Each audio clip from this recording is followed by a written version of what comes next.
Барлықтарыңа сәлем оқушылар, сіздермен бірге Қайыржан ағай, және бүгін бізде осы бір 11-ші сыныпта аттестациялауда келіп қалу мүмкін физикадан бір нұсқасын талдап кететін боламыз. Давайте сразу көшетін болсақ, бірінші сұрағы мынандай. Велосипедші жылдамдығының уақытқа тәуелді графигі беріліп қойған. Енді графиктің абы бөлігіні үшін в-ның т-ға тәуелді теңдеуін дұрыс жазылған қатарды көрсетіңіз дейді. Яғни қандай абы бөлігі дегеніміз қайсысы? Ол сендерде мына бір бастапқы жылдамдықтың қандай да бір 0 деген жылдамдыққа дейін кеміп жатқан аралықты көрсетіп тұр. Енді оның негізгі бір құрылымын жазатын болсақ, v тең болады v нолевой. Ол уже кемімелі қозғалыс болған себепті минус а т бола салады екен. Енді біз мына жерде үдеуді анықтап алу үшін, үдеу сендерде ол дельта v бөлінген дельта т, ол сендерде өзгерісі жылдамдықтың бастапқы жылдамдығы 3, ол сендерде 0-ге дейін өзгеріп тұрған себепті 3 бөлінген мына бір уақыт сендерде 15 секунд бола салады екен. Сонда ол енді 3-ке қысқартатын болсақ 5-тен 1, 5-тен 1 дегеніміз 0,2 метр бөлінген секундтың квадраты деген сөз ғой. Ал енді оның негізгі жылдамдықтың теңдеуін жазатын болсақ, v атты тең болады. Бастапқы жылдамдығымыз 3, азайтылған 0,2 көбейтілген т. Осы бізде негізгі теңдеу болып табылады екен. Енді бұл варианттарын іздеп көретін болсақ, а, б, с-ды ол байқап тұрғандарымыздай а келмейді, б, с келмейді, тек қана бізде д нұсқасы дұрыс болып кете салады екен. Осы үшін біз плюс 1 балл алады екенбіз. Келесі сұрақ. Бір-бірінен әр қашықтықта орналасқан екі дене F күшпен өзара әрекеттеседі. Денелердің ара қашықтығын 2 есе кемітсе, өзара әсерлесу күші қалай өзгереді делінген. Енді бұл бүкіл әлем тартылсаңы F тең болады G m1 m2 бөлінген r-дің квадрат десек.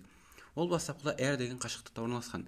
Енді денелердің ара қашықтығын енді r-ді 2 есе кемітсе деп тұр бізге. Ол кезде сендерде мына бір квадратты көріп тұрсаңдар, ол уже бізде күшімізді 4 есе кері пропорционал болған себепті ол арттырады екен. Яғни қанда 4 есе артады деп мына д вариантын белгілей салсақ болады. Келесі сұрақ.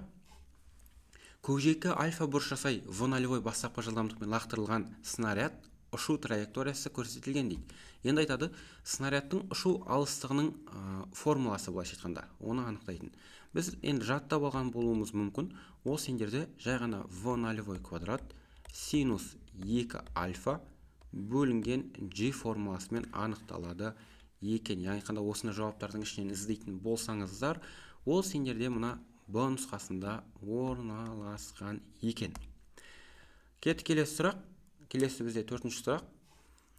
Екі білеуше X және Y тақтайдың екі шетіне қойылған, мына бір суретте көрсетілгендей, тақтайдың ортасындағы тіреу нүктесі теңгереді дейді. Яғни қанда бұл тіреу нүктесі арқылы сендерде мына бір X және Y деген екі дене бір-бірін тепе-теңдікте ұстап тұр. Енді X және Y білеушілері туралы дұрыс сипаттаманы көрсетіңіз дейді. Бізде мынау бір L қашықтық болса, мынау бір L қашықтық болатын болса, енді олар тепе-теңдікте болуы үшін біз қандай шарт орындалу қажет? Олардың момент күштері бір-біріне тең болу керек қой, момент күштері. Яғни айтқанда F1 L1 тең болу керек F2 L2-ге.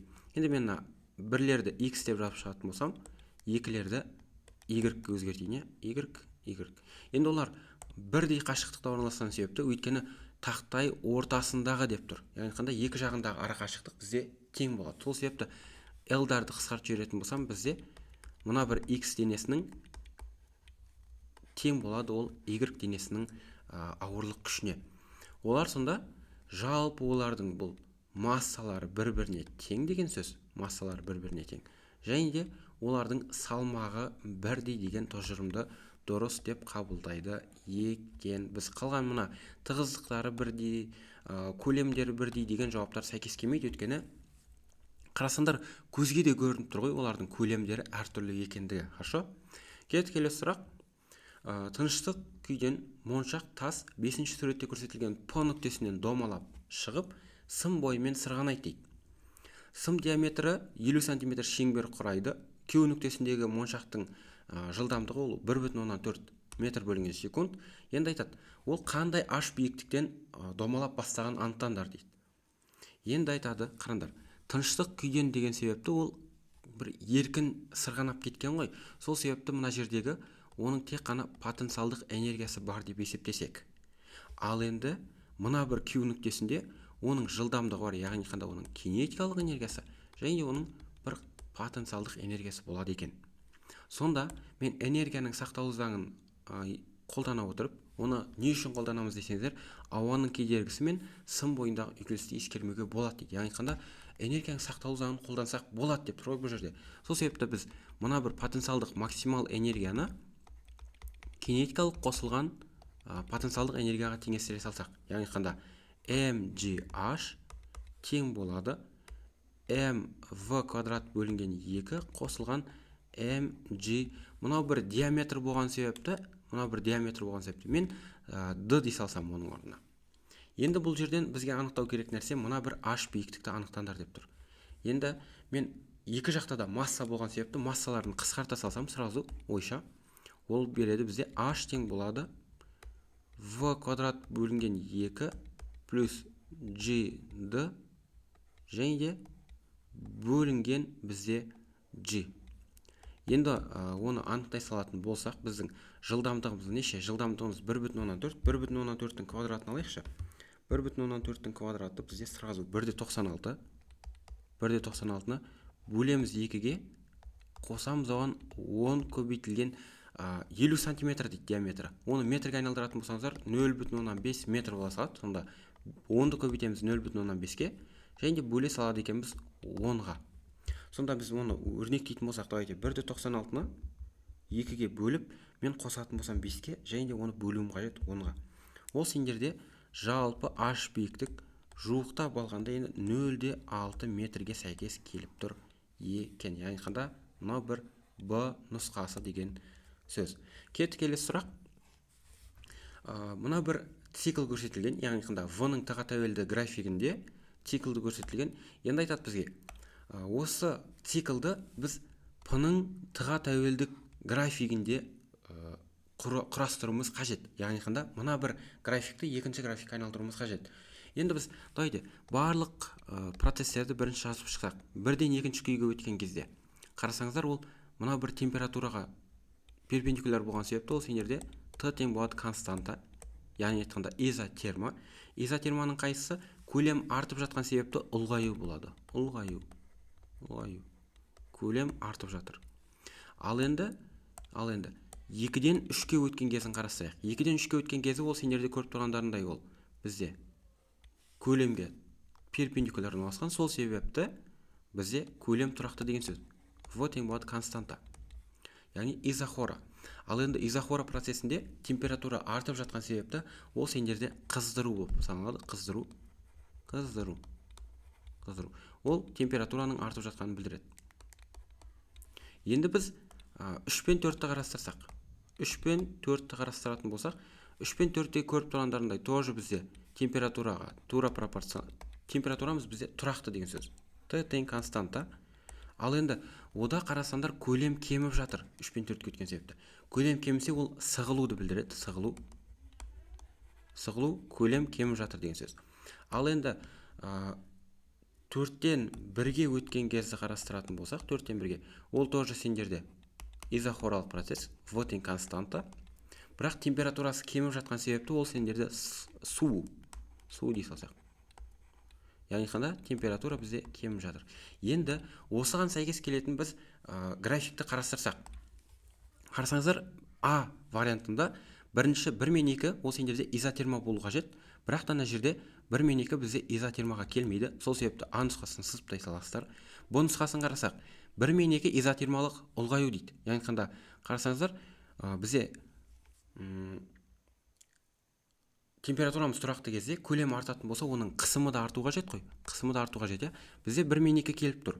2 мен 3-ті қарайтын болсақ, бізде былайша айтқанда мына жерде 2 мен 3-те бұл изобаралық процесс деп тұр. Бірақ та бізде 2 мен 3-те негізінен изохоралық болу қажет. Сондықтан да бұл да бізде келмейді деген сөз. Енді с вариантын қарастыратын болсақ, бізде 1 мен 2 изотерма болу қажет қой, ондықтан с нұсқасы сразу кетіп қала салады. Енді бізде қараңыздар, д нұсқасын бізде 1 мен 2 ол изотерма, яғни айтқанда температура тұрақты. Мына жерде мен қате жазып жіберіппін. Яғни айтқанда мына жерде бізде қысым кему керек. Енді бізде көлем артатын болса, қысым кему қажет. Сонда мына бір д нұсқасын қарасаңыздар, температура тұрақты, қысым кеміп жатыр. Яғни айтқанда сәйкес келеді, иә? 2 мен 3-ті қарайтын болсаңыздар, ол көлем тұрақты деген сөз, ол нөлдік графиктен басталады. Яғни айтқанда изохора бізде температура артып жатыр, қыздыру. Ол сендерде 2 мен 3-те бізде тура келіп тұр. Яғни айтқанда соңғы вариант қой. Біз осы д нұсқасын қабылдай салады екенбіз. Кетіп келесі сұрақ. Идеал газ ұлғайып 500 джоуль жұмыс жасағанда, яғни айтқанда бізде жұмысымыз оң мәнді білдіріп тұр, ұлғайып деген себепті. Ал оның ішкі энергиясы 150 джоульға кемейді. Яғни айтқанда минус дельта У бізде. Минус дельта У не үшін? Өйткені ол ішкі энергиясы кеміп жатыр, суытып жатыр өз-өзін. Сол себепті қарасаңыздар, газға берілген жылу мөлшері десе, біз әдетте қолданатын едік қой, плюс-минус Q тең болады плюс-минус дельта U плюс-минус А еді. Оны біз Q тең болады минус дельта U қосылған А деп өзгерте салсақ та жеткілікті. Енді осы жерден Q-ді анықтайтын болсақ, минус 150 қосылған 500, ол сендерде нешені береді? 500-ден 150-ді азайта салатын болсаңыздар, ол 350 джоуль деген вариантты бере салады екен. Яғни айтқанда бұл сендерде с нұсқасында орналасқан. Енді мына бір д нұсқасын екеуін қосып жіберіп қателесуі мүмкін, бірақ д нұсқасы бізде сәйкес келмейді. Кетіп келесі сұрақ. Жезден жасалған заттың механикалық кернеуінің салыстырмалы ұзаруға тәуелділік графигі көрсетілген. Енді біз айтады, жездің Юнг модулін анықтаңыз. Бұл жерде қалай анықтауға болады? Салыстырмалы ұзарудың негізгі формасы ол сендерде дельта L бөлінген L нулевой тең болады. Ол бізде неге? Сигма бөлінген кернеулік және де F бөлінген SE десек. Енді бізде қайсы формула бізге қажетті болып тұр? Ол салыстырмалы ұзару және де механикалық кернеу және де оның бізде Юнг модулі аралас. Яғни айтқанда эпсилон тең болады сигма бөлінген Юнг модулі. Осы формуланы қолдану арқылы біз мына бір жерден точкала салсақ, қараңыздар, мына бір деген нүктеден точкалатын болсақ, ол сендерде көрсетіп тұр, что сигма бізде бір көбейтілген оның 6 дәрежесі, яғни мегапаскальді көрсетіп тұр мына жақта оның минус 4 дәрежесін. Енді формуланы түрлендіру арқылы Юнг модулін анықтай салатын болсақ, ол сигма бөлінген эпсилон бола салады. Оның 6 дәрежесін бөле саласыздар, бізде 0,1 көбейтілген оның минус 4 дәрежесіне. Сонда бізде 1-ді 0,1-ге бөлсеңіздер 10 көбейтілген оның 10 дәрежесі. Яғни айтқанда бұл паскальмен өлшенеді. Енді Юнг модулін біз мына вариантта көрсетілген нұсқаларға келтіретін болсақ, ол сендерде 100 көбейтілген оның 9 дәрежесі паскаль, яғни айтқанда ол сендерде 100 гигапаскаль деген жауапты бере салады екен. Яғни айтқанда ол мына бір д нұсқасына сәйкес келіп тұр. Кетіп келесі сұрақ. Екі зарядталған бөлшек X және де Y 9-шы суретте көрсетілгенде қарама-қарсы зарядталған P және де Q металл пластиналарының арасынан өтеді. Пластиналар арасындағы электр өрісі Q-дан P-ға қарай бағытталған дейді. Яғни айтқанда біз өріс кернеулігін салып алатын болсақ, Q-дан P-ға қарай бағытталған кернеулік. Q-дан P-ға қарай барлық жағдайда бірдей. Енді қараңыздар, мына жақ плюс деп алатын болсақ, өйткені кернеулік бізде плюстан минусқа қарай өтеді ғой, сонда плюс деп алатын болсақ, төменгі жақты, ал жоғарғы жақты бізде минус деп аламыз. Қараңыздар, сонда екі бөлшекте бізде ұшып келіп, мына бір плюс зарядқа қарай жабысып жатыр. Плюс зарядқа қарай ауытқиды. Ол дегеніміз не? Бізде қандай жағдайда плюс пен минус бір-бірін тартатын еді? Қандай жағдайда олар әсерлесетін еді десеңіздер, плюс пен минус зарядтар ол сендерде бір-бірін тартады, тартады. Және де плюс пен плюс, және де минус пен минус болатын болса, плюс пен плюс, минус пен минус болатын болса, бір-бірін тебеді. Енді бірақ қарасаңыздар, мына X пен Y бөлшектерді екеуі де плюсқа қарай тартылып жатыр. Яғни айтқанда, екеуінің де заряды бізде минус деген сөз ғой. Сол себепті бізде екеуінің де жауап минус деп тұрған D, С, Б кетіп қалады да бізде А нұсқасын қабылдайды екенбіз. Түсінікті деген ойдамын. Кеттік келесі сұраққа. R1, R2, R3 резисторлары электр тізбегіне суретте келтірілген. Енді айтады, оқушы амперметрді алдымен бірінші орынға, содан кейін 2, 3, 4 орындарға кезекпен қосады дейді. Яғни қанда мына бір X орында орналасқан ғой, сол жерлерге амперметр қосып шыққан кезек-кезек. Енді айтады, R2 резистордағы тоқты көрсететін амперметрдің орнын анықтаңыздар дейді. Яғни қанда мынау бір резистордан өтетін тоқ күшін анықтайтын амперметр қай жерге орналастыру қажет? Қарасаңыздар, ұзын таяқшасы бізде плюс болатын болса, бізде плюс мәннен тоқ жүріп бастайды. Төменге қарай жүреді мына жақта. Қарасаңыздар, R1-ден өтеді, және де мына бір түйінге келіп бұл тоқ екіге бөлінеді. Бір жартысы төменге қарай, бір жартысы түзу жүріп кетеді. Енді қараңыздар, бізде R2-ден өтетін тоқты бізде тек қана мына үшінші орында орналасқан амперметр көрсете алады екен. Яғни қанда тек үшінші деп мына С вариантын белгілейді екенсіздер. Келесі сұрақ. Біз айтады, тоқ көзінің электр қозғаушы күшін және де ішкі энергиясын кедергісін анықтау дейді. Лабораториялық жұмысын орындаған кезде электр қозғаушы күші 5,2 вольт болды. Егер тоқ күші бізде 1,2 ампер болатын болса, ал кернеуі дейді бізде, 3,8 дейді. Айтады, онда оқушы есептеп шығарған ішкі кедергінің мәні қаншаға тең? Енді біз қандай да бір тізбек құрастыра салатын болсақ, мысалға мынандай болсын. Мына жақта плюс мәні, мына жақта минус мәні. Бір R кедергі болсын мына жерде. Енді қараңыздар, бізде мынау бір кедергінің өзінің кернеуі болады. Және де мына жақта өзінің бір екінші ішкі кедергіге арналған кернеу болады.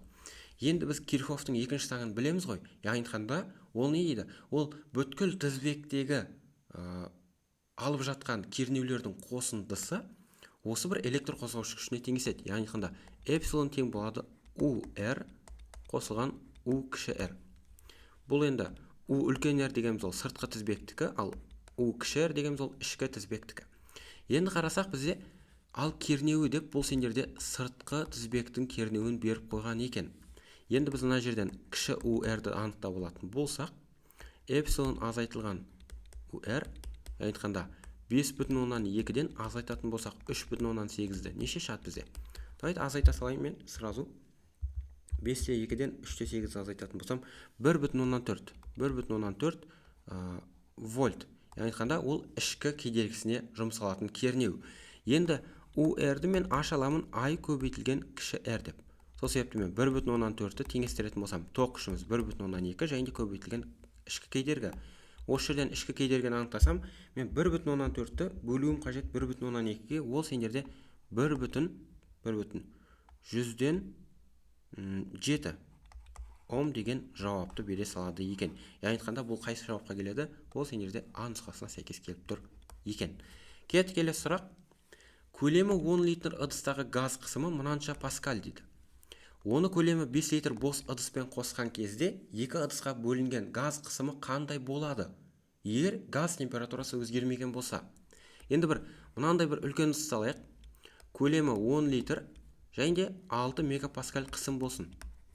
Осыны қандай да бір кішкентай бір түтікпен әкеліп көлемі 5 литр болатын бос ыдыс деп тұр. Бос ыдыс деген сөз, ол сендерде оның ішінде қысым 0-ге тең деген сөз. Сондықтан біз енді мына жерден екі затты ашып жіберетін болсақ, екеуін араластырып жіберетін болсақ, сендерде қараңыздар, температура тұрақты дейді. Яғни айтқанда PV тең болады константаға. Температура тұрақты кезде. Енді P1 V1 тең болады P жалпы V жалпы дей салсам. Яғни айтқанда P1 V1 дегеніміз ол мына бірінші ыдыстағы көлем мен қысым, ал P жалпы V жалпы дегеніміз осы екі ыдысты қосқан кездегі орнайтын қысым мен көлеміміз. Енді 10 литр ыдысқа 5 литр ыдысты жалғайтын болса, оның жалпы көлемі қанша болады? Ол 15 литр болады ғой, 15 литр дұрыс па? Енді мына жерден бастапқы 6 көбейтілген оның 6 дәрежесі паскаль көбейтеміз 10 литрді, теңестіреміз P жалпы көбейтілген 15 литр десем. Енді мына жерде мен литрлерді қысқартып жібере саламын. Литрлерді P жалпыны анықтайтын болсам, 60-ты бөле салады екенмін мен 15-ке. 60-ты 15-ке бөлетін болсам, бұл сендерде 4 мегапаскаль деген жауапты береді екен. Яғни айтқанда, ол сендерде мына Б нұсқасында орналасу қажет. Келесі сұрақ. Ойыс айнаның бас оптикалық осіне бойында А денесі орналастырылған. Енді кескіннің сипаттамасын анықтаңдар дейді. Бізде кескін сызатын болсақ, давайте біз сызып көрсетейік. Мына бір А дене бас оптикалық оське параллель ұшып келіп, мына бір айнадан ол фокус аралығы арқылы шағылады. Және де енді бір екінші сәулені біз мына бір оптикалық центрге дейін жүргіземіз. Және де одан шағылатын болса, дәл сондай бұрышпен бізде төменге қарай кетеді. Яғни айтқанда, осы екі сәуле қиылысқан жерден біздің кескініміз алыну қажет. Енді қарасаңыздар, жігіттерзар, бізде айнаның оң жағында пайда болатын болса, мына бір кескініміз дене жақта пайда болатын болса, ол сендерде шын кескін деген сөз. Шын. Енді қарасаңыздар, ол төңкерілген. Енді осы жауаптарды іздесек, жалған деген жауаптарды сызбаймыз да, тек қана екі ақ жауап қалады. А немесе Б. Бізде ол сендерде енді алшақ орналасқан сайын, айнадан қанша алыстаған сайын, ол кішірейтілген кескін бере береді екен. Яғни айтқанда, А нұсқасын біз ала салсақ болады. Келесі сұрақ. R және де S толқындарының графигі көрсетілген. R толқынның амплитудасы, яғни AR деп қойын. AR ол сендерде 8 см, және де TR ол сендерде 30 миллисекунд дейді. Енді S толқынның амплитудасы мен периодын анықтаңдар деп көрсетілген. Бізде қарасақ, бізде ол R толқынымыз мынау, үлкен толқын. Ол енді мына бір S толқынның амплитудасы одан үлкен емес. Қарасаңыздар, S толқыныкі мынау, ал R толқыныкі мінеки мынау. R мынау S деп қойсам. Қарасаңыздар, ол 8-ден кіші болуға қажет қой. Сол себепті мен А және де Б жауаптарын сызыптай салатын болсам, С немесе Д қалады. Енді қараңыздар, бізде мынау бір R толқынымыз бір толқын жасаған кезде, мына жерге келеді. Ал енді біз сызып қарайтын болсақ, S толқынымыз қанша тербеліс жасайды? Ол бір тербеліс жасайды, екінші тербеліс жасайды, және де үшінші тербеліс жасайды. Яғни айтқанда, TS ол сендерде 3 тербеліс жасағанда бір толқынға теңес бір R-дің. Сонда 3 TS-ті теңестіремін мен TR-ге. Енді мен TS-ті анықтайтын болсам, 30-ды бөле салады екенмін 3-ке, яғни айтқанда 10 миллисекунд деген жауапты қабылдайды екенмін. Яғни айтқанда мына бір Д нұсқасын. Келесі сұрақ. Бір атомды идеал газдың абсолют температурасын 2 есе арттырса, оның орташа квадраттық жылдамдығы қалай өзгереді дейді. Енді бізде орташа квадраттық жылдамдығы оның атом санына байланысты емес, сондықтан В тең болады түбір астында 3R бөлінген М формуласына сала салатын болсақ, бізде температура 2 есе артса, бізде В жылдамдығымыз көріп тұрғандарындай түбірден шығу қажет. Түбір асты 2 есе артады екен. Немесе, енді 2-ні түбірдің астынан шығаратын болсаңыздар, 1,4 есе артады деп жауап беруге болады. Немесе екінші шығару жолы Т2 тең болады 2 Т1-ге, яғни айтқанда температурасы 2 рет артты.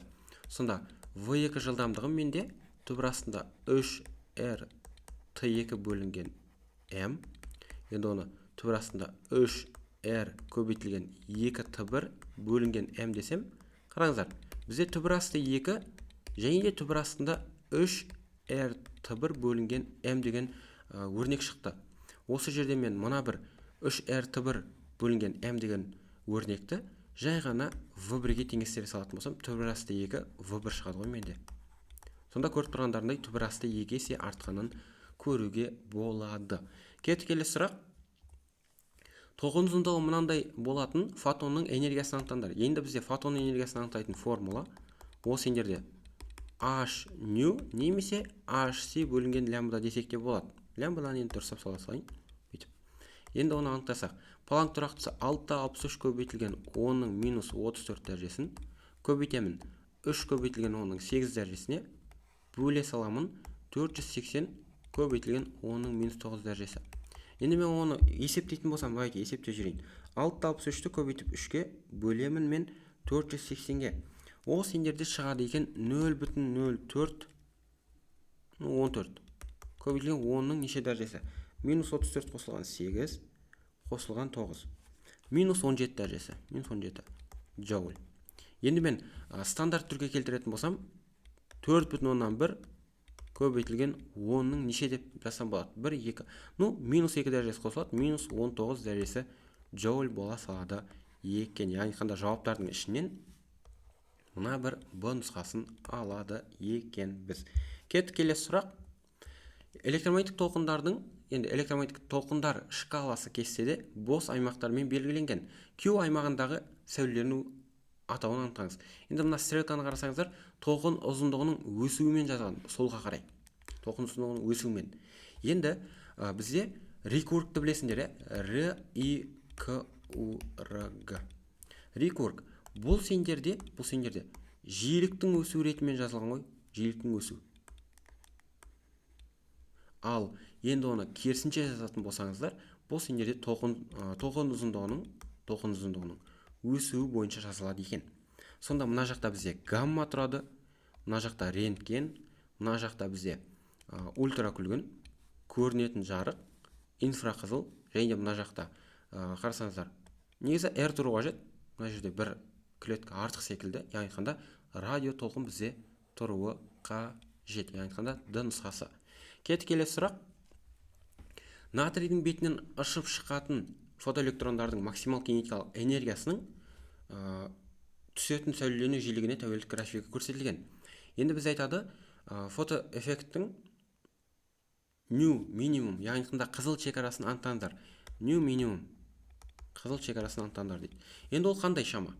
Ол бізде жалпы электрондардың металл бетінен ыршып шығуына қажетті энергияны анықтау үшін қажет ететін бізде жиілік қой, былайша айтқанда. Енді оны бізде мынау бір жиіліктің графигі деп алатын болсақ, жиіліктің деп айтып қойған ғой мына жерде. Енді ол сендерде қай кезде? Фотоэффект бізде, уже кинетикалық энергиясы пайда болып бастады ғой, былай қарай. Уже байқалады деген сөз. Кинетикалық энергиясы болса байқалады деген сөз. Ал енді оның ең минимал мәнінде осы бір фотоэффекттің қызыл шекарасы болып табылады екен, яғни айтқанда жиіліктің ең кіші мәнінде. Сонда мен мына бір жерді белгілейтін болсам, ол кіші мәні ретінде ол қаншаға тең?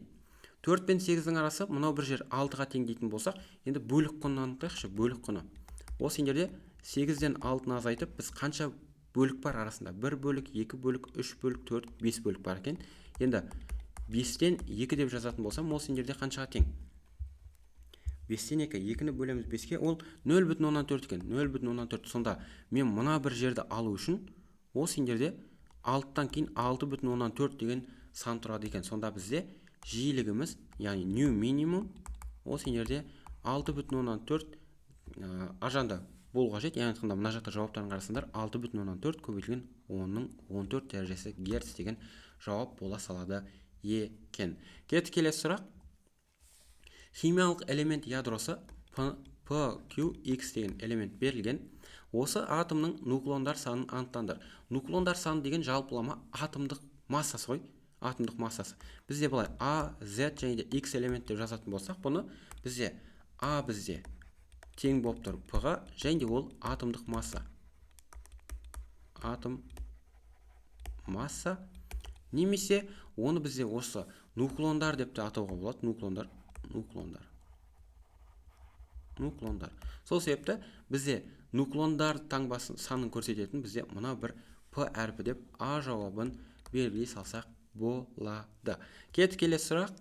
Жарық спектрі арқылы жұлдыздардың қандай сипаттамаларын анықтауға болады? Яғни қанда бізде астрономиядан бір сұрақ келу қажет. Осы емтиханда бұл осы сұрақ. Енді жарық спектрі арқылы бізде уже мына жерден басқа варианттарын уже белгілеуге де ұятшы, яғни радиусын, яғни жұлдыздың радиусын біз жарық спектрі арқылы анықтай алмаймыз.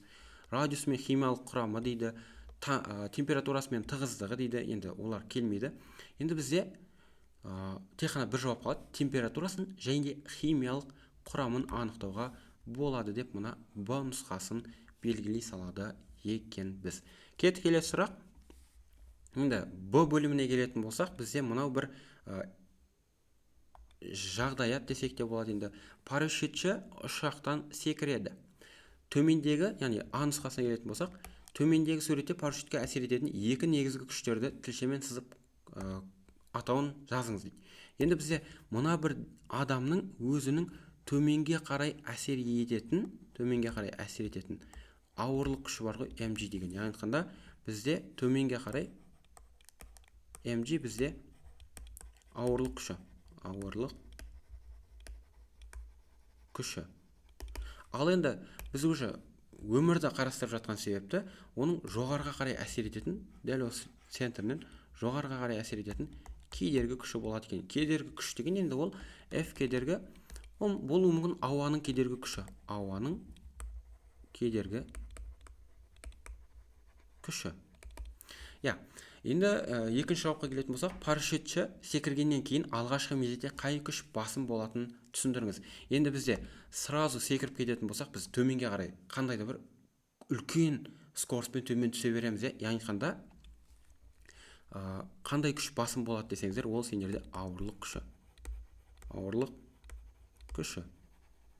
Осы ауырлық күші басым болған себепті мынау бір F кедергі күшінен. Ол сендерде үдемелі А деген үдемелі төмен құлайды екен. Все, келесі сұрақ. Төмендегі парашют ашылған кезде оған әсер ететін екі негізгі күштерді тілшемен сызып көрсетіңіз дейді. Енді дәл жаңағы секілді, яғни айтқанда ол төменге қарай осы адамның өзінің ауырлық күші, және де жоғарыға қарай әсер ететін бізде.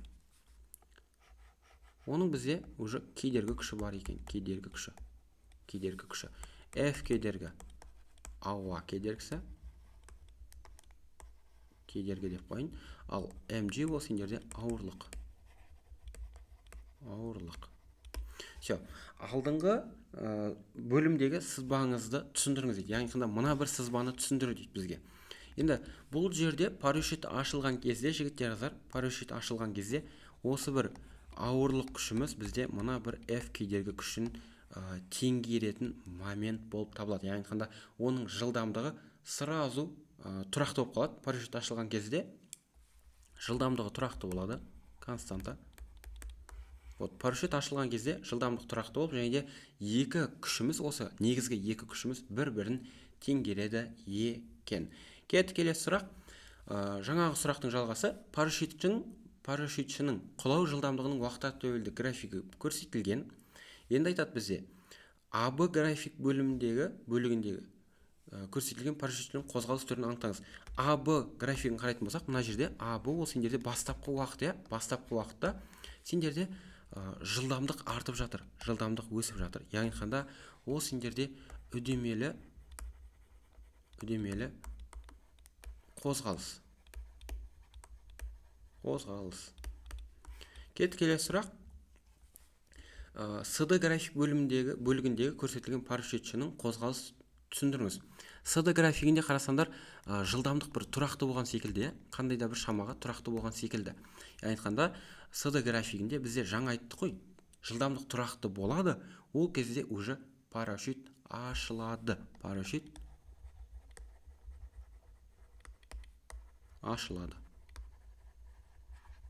Яғни айтқанда парашют ашылады, қозғалысын түсіндіріңіз десе, ол сендерде бір қалыпты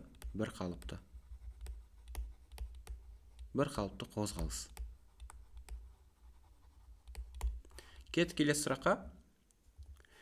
График бойынша парашют ашылған кездегі қозғалыс жылдамдығын анықтаңыз дейді. Енді оны қарасақ, бізде бөлік құнын анықтау қажет. Бөлік құнын, яғни екі жақын орналасқан сан 75 азайтылған 60. Бөлеміз оны осы екі арадағы бөліктер санына. Бір бөлік бар, екі бөлік бар, үш бөлік, төрт бөлік, бес бөлік бар екен. 5-ке бөле салсақ, яғни 15-ті бөлесіңдер 5-ке. Әр бөлік бізде 3 деген саннан сәйкес келеді екен сонда. Енді қарасаңыздар, бізде СД бөлігіндегі жылдамдығы, бізде СД мына бір жерде тұрақты болып тұр ғой, мына бір график бойынша. Енді оны қарасаңыздар, бізде мынау бірінші тілшеде 63 болады, екінші тілшеде уже 66 метр секунд болады екен. Яғни жылдамдығымыз 66 метр бөлінген секунд бола салады екен. Келесі сұрақ. 22-ші сұрақ бізде соленоид, магнит, жоғары сезімтал галванометр мен өткізгіштерді көрсетілгенде қолданып қандай құбылыс көрсетуге болатынын анықтаңыздар дейді.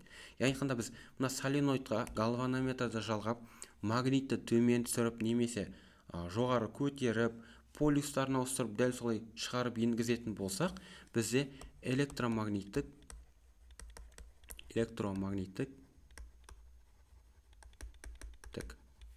индукция құбылысы байқалады екен.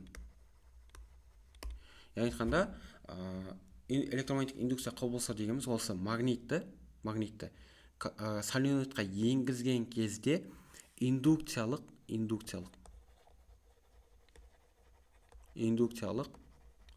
электр қозғаушы күші және де индукциялық тоқ пайда болу. Осы бізде электромагниттік индукция құбылысы деп аталады.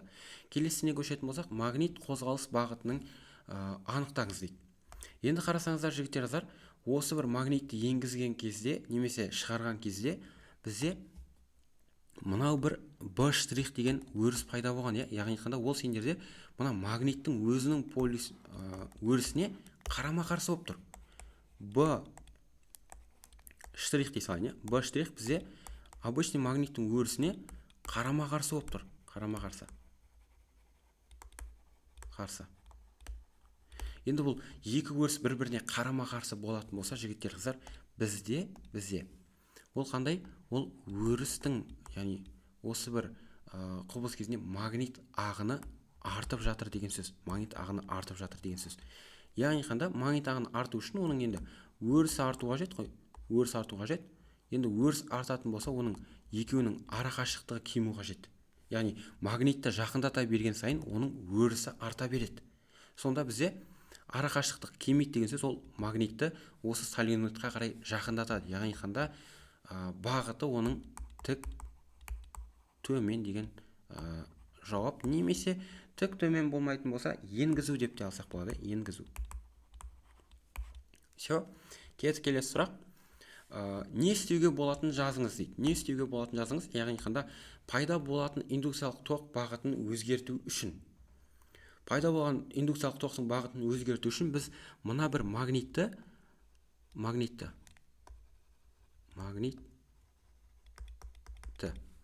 шығарып немесе енгізу арқылы біз индукциялық тоқтың бағытын өзгерте аламыз. Және де екінші жағдай, мынау бірінші жағдай болатын болса, екінші жағдай бізде магниттің бізде полюстарын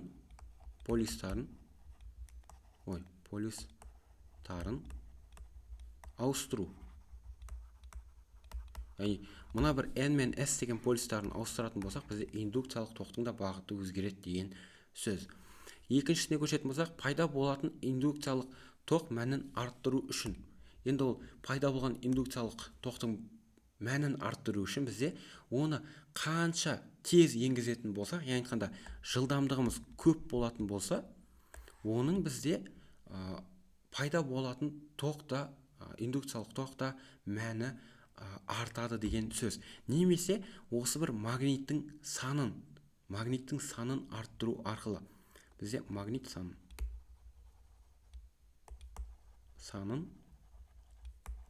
арттыру. Яғни қандай бір магнит емес, оның қасына екі магнит енгізсек те, немесе үш магнит енгізетін болсақ та, осы пайда болатын индукциялық тоқтың мәні бізде артады екен. Енді мына V-ның артуы деп қойғанымыз, енді жылдамдық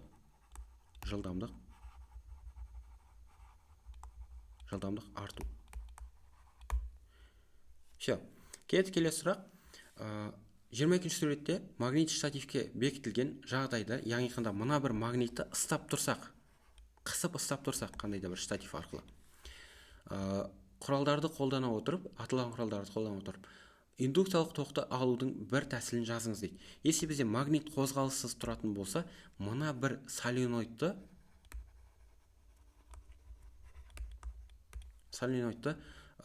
қозғалту. Енді соленоидты қозғалту дегеніміз ол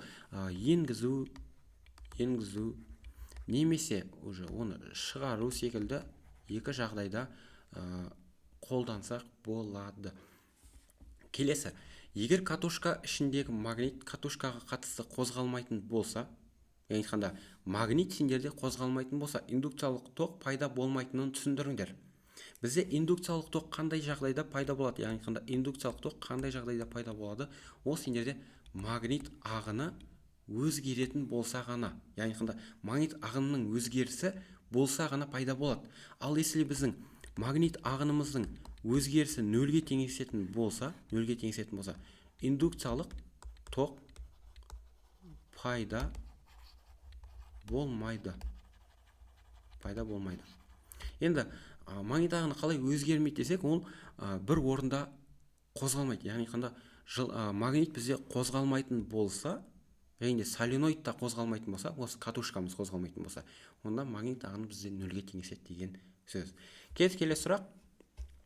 Бізде 23-ші сұрақ, төменде трансформатордың схемасы көрсетілген. Енді айтады, трансформатордың өзегін белгілеңіз дейді. Бізде өзегі ретінде трансформатордың мына бір темірді аламыз ғой, мына бір темірді. Яғни қанда өзек деп жазып қойсайық. Все. Келесі сұрақ, трансформатордың өзегін жасауға қолайлы материалдарды жазыңыз дейді. Өзек не үшін қажет бізде? Өзек бізде осы бір пайда болған өрісті арттыру үшін қолданылады. Яғни қанда бізде оған қандай материалдар? Оған ферромагнетик деген материалдар қолданылады. Ферромагнетик. Оларға нелер жатады десеңіздер, оларға темір және де болат секілді материалдар жатады. Болат. Енді ар жақта кобальт деген материалдарды болады, оларды жазбай қойсақ та болады негізінде. Темір мен болат негізінде. Немесе кобальт деп кетейік. Кобальт. Келесі сұрақ. Трансформатордың өзегінің міндетін жазыңыз. Трансформатордың өзегінің міндеті бұл сендерде осы пайда болған, яғни бірінші орамда пайда болған өрісті арттыру. Яғни қанда олны қандай жағдайда? Бізде алыс қашықтықтарға тасымалдау үшін мысалға қолданылады. Алыс қашықтықтарға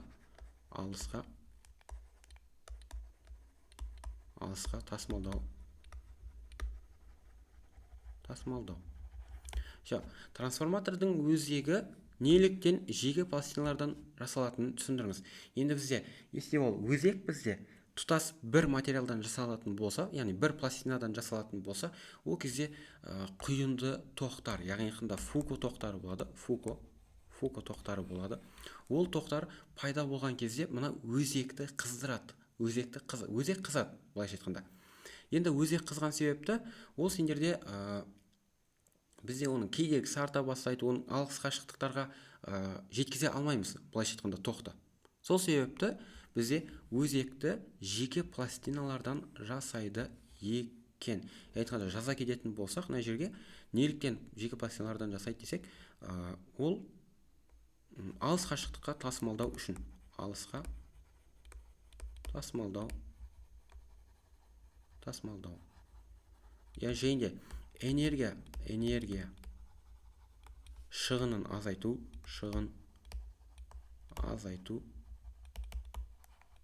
Азайту мақсаттарында бізде жеке пластиналардан өзекті жасайды екен.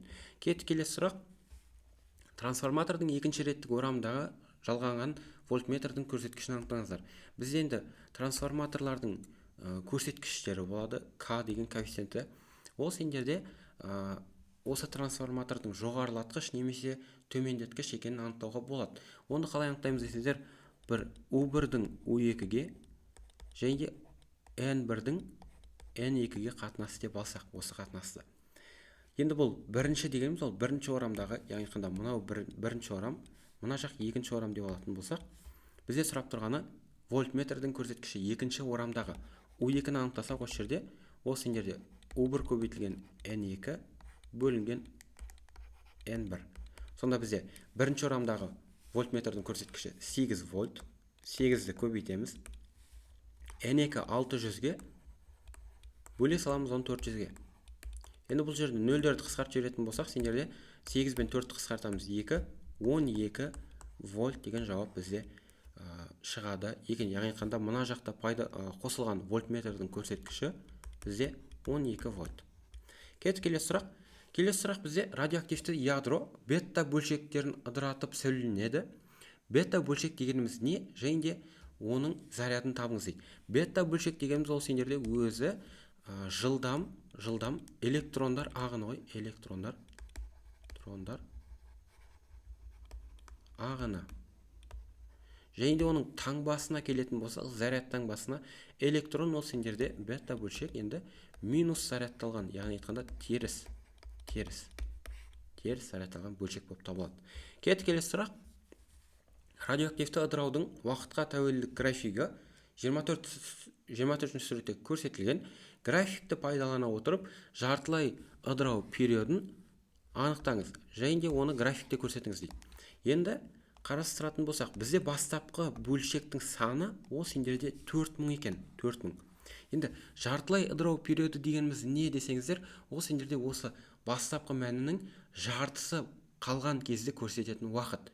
Енді 4000-ның жартысы ол сендерде 2000 деп қабылдайтын болсақ, оны сендер графиктен сызып табуымыз қажет.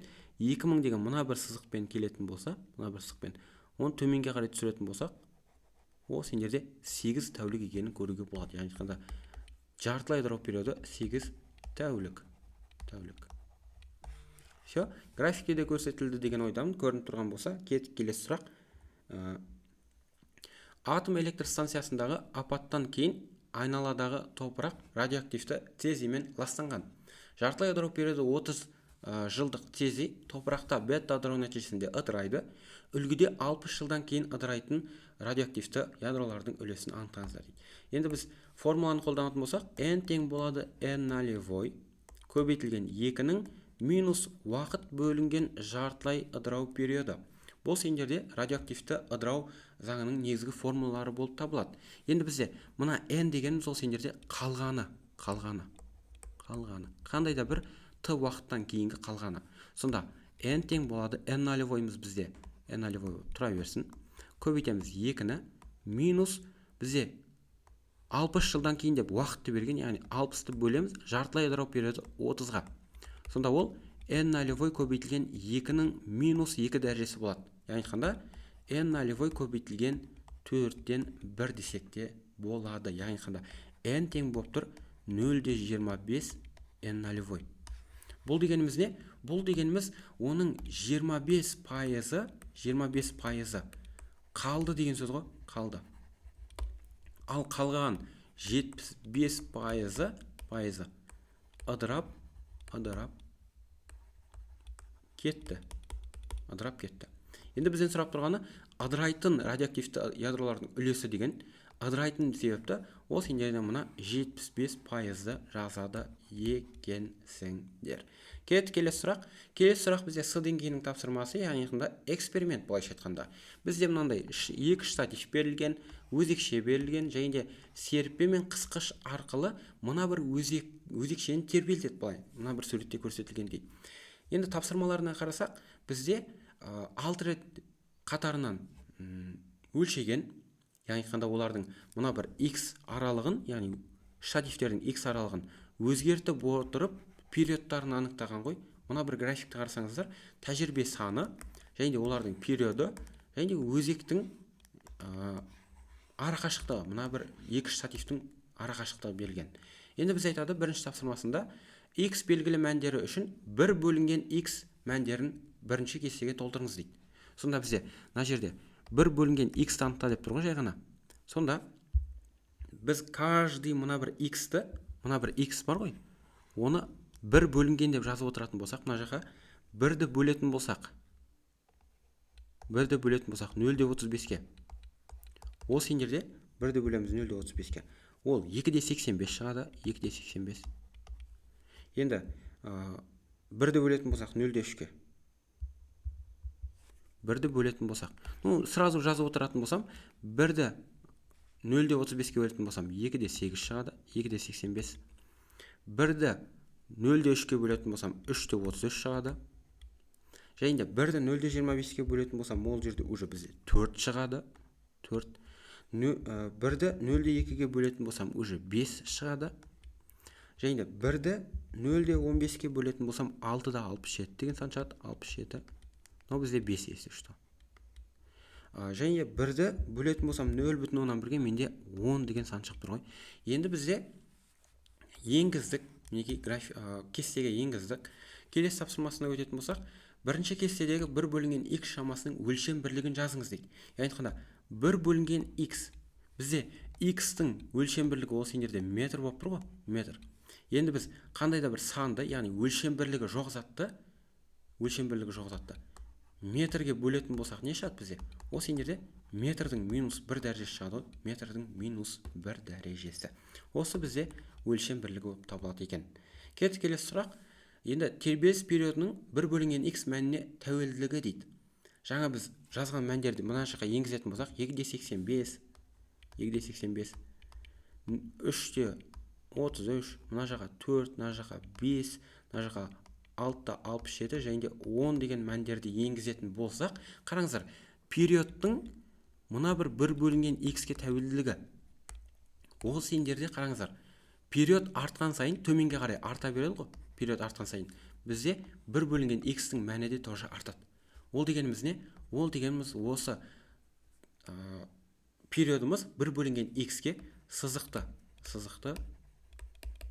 немесе тура пропорционал деп жасақты болады. Тура пропорционал. Келесі сұрақ, периодтың x мәніне тәуелділігі дейді. Периодтың x мәніне тәуелділігі қарасаңыздар жетерсіздер. Бізде период артқан сайын төменге қарай бізде x-тің мәні кеміп жатыр. Сол себепті бізде bizde x'ке кері пропорционалды.